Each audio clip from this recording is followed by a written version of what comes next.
What I want to do is make sure that people are reminded of how powerful communities are. Everyone has their own roles, they have their talents and their skill sets. And when people can come together, one person can make another person greater. One idea can make another idea great.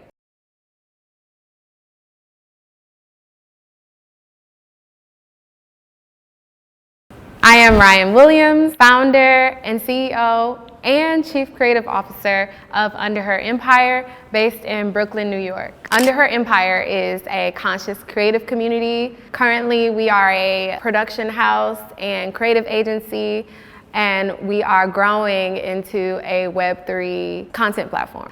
So Under Her Empire started in 2018. I'm a creative, I'm a producer. I have a lot of experience working for brands. And throughout that time, whether it's me being Black, whether it's me being a woman, I oftentimes find myself being the only one in the room when it came to creating content and working for major campaigns. And I felt very alone. Like I didn't really have advocacy or mentorship. I wanted to do something about it. I recognized that I wasn't the only one. I have a lot of ideas. A lot of my friends have ideas, and we wanted to see those ideas come into fruition. And so I built a production company in order to do that. When I think about production, I'm thinking about how it really builds community. A photographer is not the same without a makeup artist, or a makeup artist is not the same without a model, right? And so all of these things come together and they make a whole.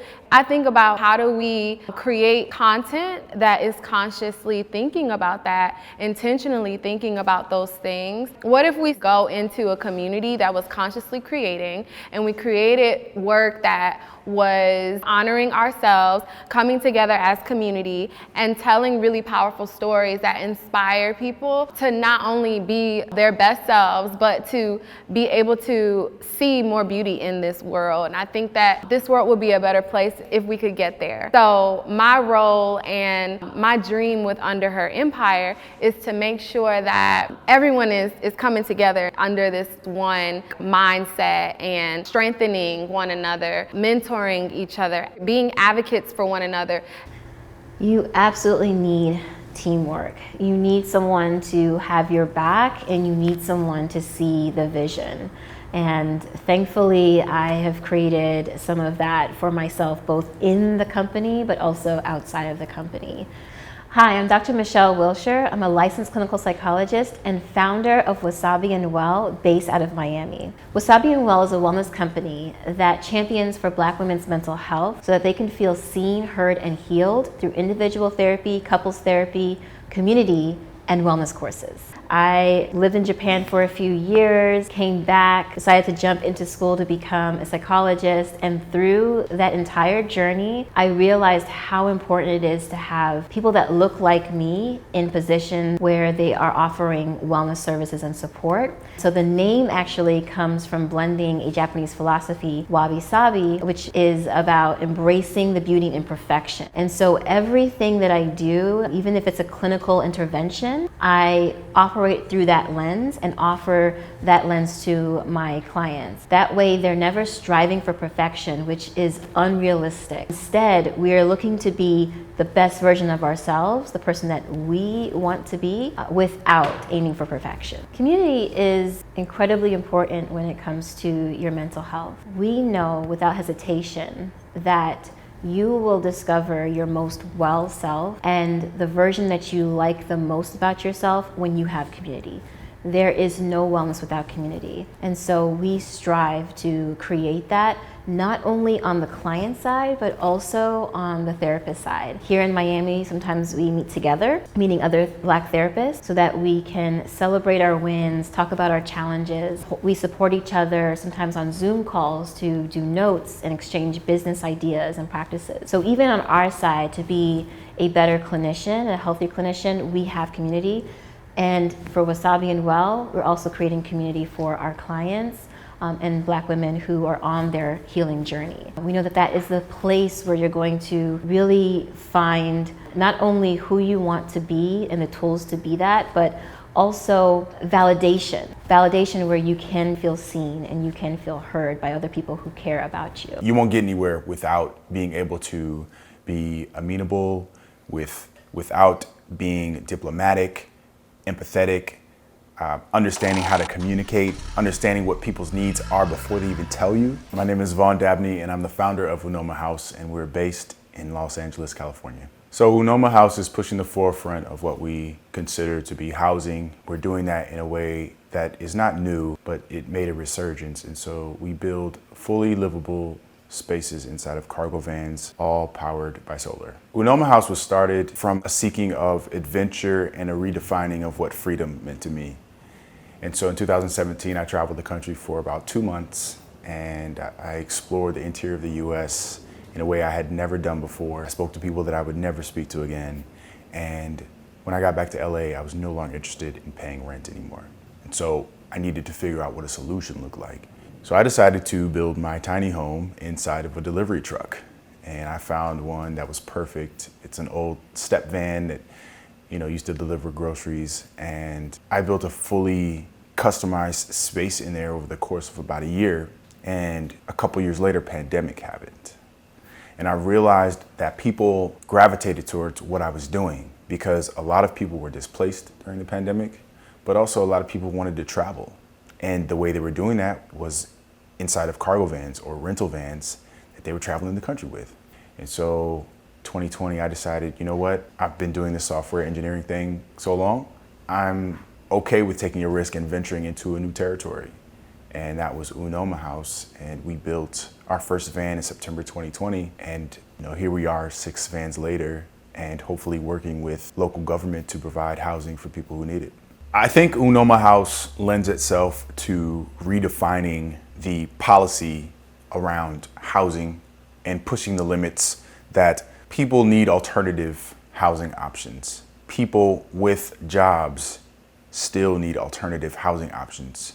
And recognizing that not everyone who has the ability to own a home and a car and has a job necessarily wants to live in a stationary place with one address. I believe the success of a community or a city is based around its infrastructure and how it provides and fosters the creativity, the productivity, and the economical progress of the people living there. So let's look at infrastructure. There's a program called Safe Parking in LA County. People can park there overnight if they live in their cars safely. Let's do more of that, but let's beautify these spaces too. Instead of a parking lot, let's create this beautiful space full of trees and plants and a community garden that also is symbiotic with a local community around it. Now we have something. Now we have a place where we're fostering however people live. Whether you live in a home or a vehicle, it still is accepted. One of the foundations of a community is a home. It's a place to live. And you experience your place in your community by the interaction you have with the neighbors around you and the people around you. And so what we're doing is creating a smaller world by providing people with homes that actually move. So one of the bigger visions with Unoma House is actually to have physical community spaces all across the world. And so if you are in one of our vans, you can pull up and there might be people there. But now, 4 or 5 years of doing that, you've created potentially a global community that you are in tune with, you're in tap with, and you have support from. I mean, it's just me and my director of operations. She saw my article in the LA Times and she wrote me an email and was like, listen, I saw your article today scrolling and this has been on my mind. I want to do something better with my time. I want to have an impact. I don't know what you can pay me or what this looks like, but I'd love to meet with you. So we met at a Starbucks, and 2 hours later, I'm like, listen, I want you to be involved. And she has provided me with things that I didn't realize I needed. She is extremely powerful, and her brain works in a similar fashion as mine, so I know I don't really have to explain too much. I'm so grateful for her being on my team. Being an entrepreneur is not easy. If it was, everybody would be doing it. And I feel like oftentimes I find myself just running into hurdles and obstacles and challenges and mistakes and doing it all over again. So I think being an entrepreneur has its moments where you really have to be persistent and you have to wear a lot of hats. And while you're wearing those hats, you learn in so many different things. However, it's also a very rewarding experience. Under Her Empire does not exist without a team. It's a small team, but it's a mighty team. And currently, it's 4 of us that are permanent. So we are doing operations, we're doing social media, we're doing brand management and copy and websites, building all of the things that make people aware of who we are. But then our community grows even bigger when we have projects. We are bringing different minds together, different talents together, different perspectives together, and all of those things create something incredible and something amazing. And that's the purpose. That is what we are here to do at Under Her Empire. How do we bring people together? And we're all caring for each other, but we all have one goal in mind. We have an intention in mind. And ultimately, we create something beautiful for the world to see and experience as a team. Teamwork to me is one of the most important things in any business. Even if you freelance, you still have to work with people. So that could be your client, your customer, or it could be someone who supplements your core business. And I've always prided myself in being a good leader, but also a teammate. And, there's a saying, if you want to go fast, you go alone. If you want to go far, you go together. And I truly believe that. I've experienced both sides, and I've gotten farther with my teammate than I would have by myself. There's no self-made anybody in this world. Somebody said yes to you at some point, and that led you to the next level, and you had people assist you in doing what you're doing. And so it always comes down to a team, whether it's one person or whether it's 100 people on your team. It's extremely important to be able to communicate, listen to your team, to understand what makes sense at a given moment, to implement whatever it is. I absolutely love working with a small team. Some of the benefits of a smaller team is that, one, there's fewer moving parts because being that I'm early stage business, most things fall on me, whether it's social media or payroll. And so having a small team means that I get to experiment a little bit with my business operations and processes. And also there's more intimacy. Similarly to in a therapy session where you're more one-on-one, you get to have more engaging conversations. I get to know my team members a little bit more closely, and that's really exciting for me. And honestly, as an introvert, I prefer it. As a small business owner, one of the challenges of building a workforce is definitely payroll and making sure that you can financially bring someone new on board. What we experienced was that most insurance companies have net 30 for reimbursement. And so bringing on new clinicians that either need training or they're newly licensed, and also clinicians who need to be credentialed, has been a bit of a challenge. But that's why I've been as motivated as I am. It's been extremely difficult to find good, talented people to join us. Part of that is capital. The other part of that is just the economy. And I think there's a lot of people out there who would be willing to work for a company for equity or for a lower pay if the economy was better.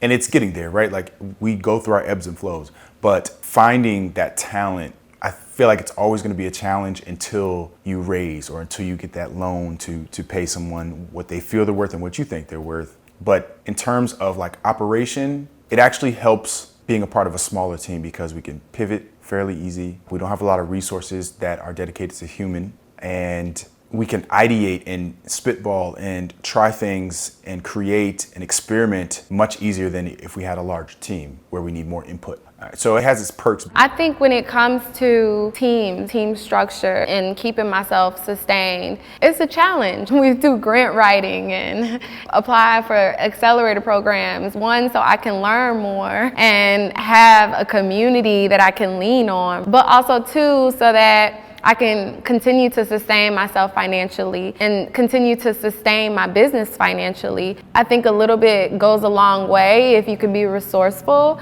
and because my business is really community-based, that helps. Being able to bring people together and find out what their needs might be and how can Under Her Empire help to solve their needs while also utilizing their skill sets and their talents. Being able to partner with other small businesses and business owners and entrepreneurs and finding ways to support one another. Like, all of these things have been really a force within my business that helps me stay grounded. I specifically will look for people who look like me. And those people are oftentimes also entrepreneurs or have an entrepreneurial spirit. So one way that I collaborate is through either workshops locally or putting together a brunch of Black therapists so that we can talk and connect. In other ways, actually something I'm working on right now is being able to support tech conferences by bringing wellness to their tech conferences. At our wellness events, honestly, magic happens. I recall last year, an incredible event that was organized by Dr. Aminata Cisse. She's a local psychiatrist. She brought together 3 other Black therapists to facilitate a Black women's mental health workshop. And you could see right away that the women settled in very quickly, and their own words were, "I love this for me." They look to their left, they look to their right, and like, the fact that I'm seeing other Black women on their healing journey excites me. It makes me feel aligned with myself. I'm so happy to see this influx of groups and organizations that are pushing that connection and pushing the camaraderie. I think people are getting creative with it in terms of how can we create community among Black founders. That's not just a happy hour where we meet up at a bar and nobody knows who's who. Like, these are curated events for community that lend themselves to creating long-lasting relationships. And it goes beyond just like passing someone a business card. It goes beyond truly asking, how can I add value to what you do?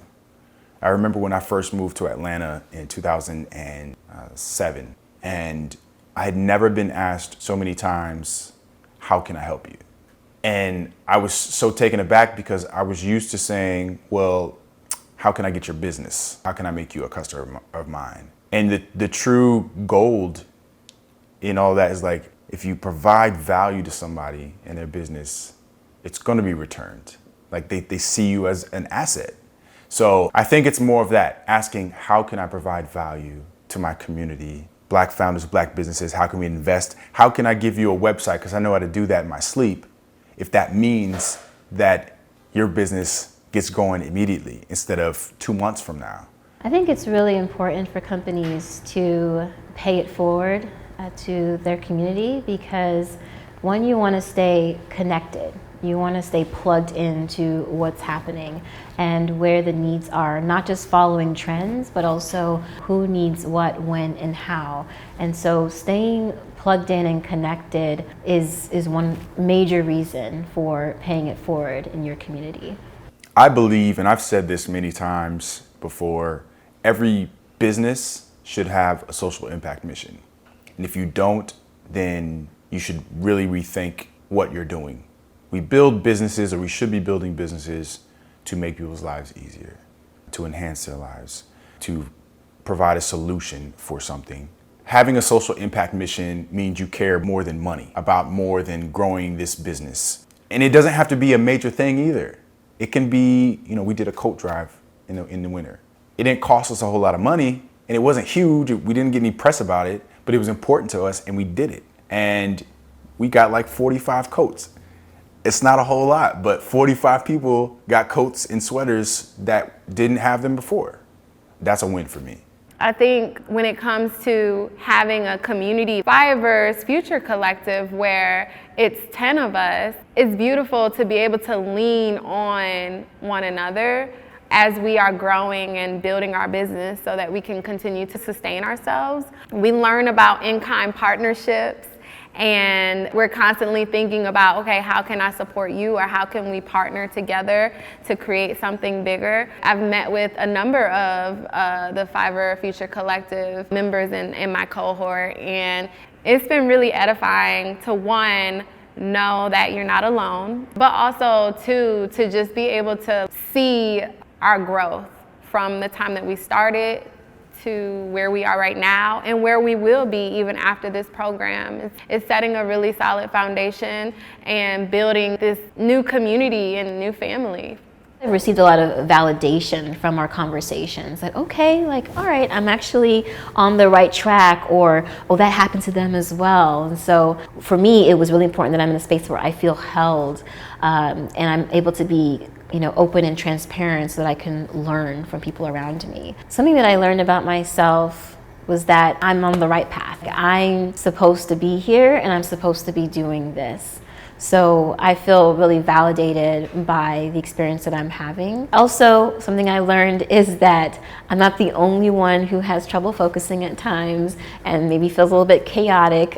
And so just hearing other people go through it where they may be easily distracted or maybe overworking, that this is an experience that a lot of us are having, and just learning that I'm in the right space and that I'm supposed to be doing this work.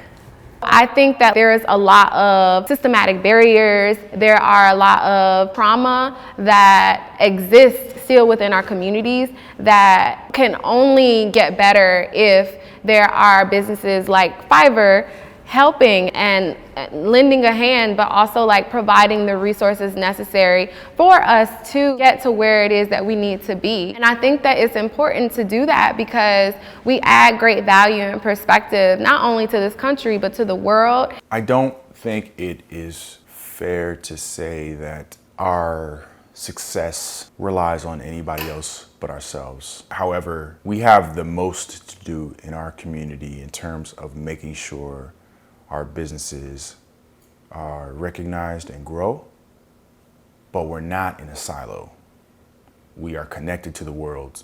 And just like homelessness is everyone's issue, making sure Black businesses thrive and get deserved recognition, everyone needs to be involved. Not just Black business owners, everyone. Some of the ways that other businesses or other people can contribute to the success of Black businesses is first to listen.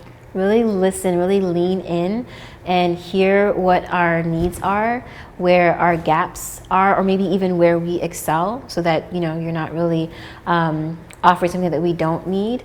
But I would say that that's really important, is to actually lean in and to listen so that you are a helpful resource. I would say the best way to support Black businesses is to first look to see if there are Black-owned businesses that do what you need, whether it's a product you need or a service you need.